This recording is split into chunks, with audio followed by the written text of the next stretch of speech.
Porečи si jeden mesec po pojavenite simptomi na koronavirus, denes od posledicite počina mlad štipjanec, vraboten vo štipska konfekcija.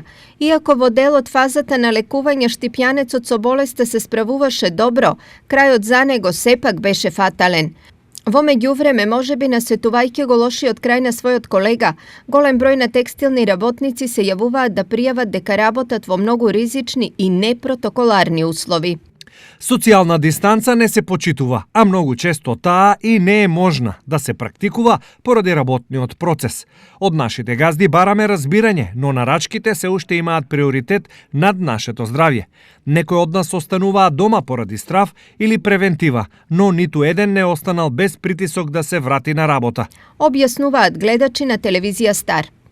Освен на работници, јавување во телевизија Стар има и од страна на собственици на фирми, кои пак се жалат од работниците.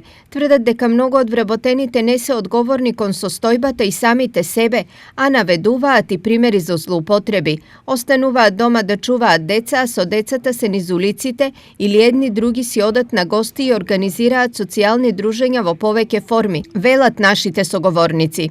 Се во ова досега во Штип резултира со над 160 активни случаи, 8 починати и е еден од трите најризични градови во државата.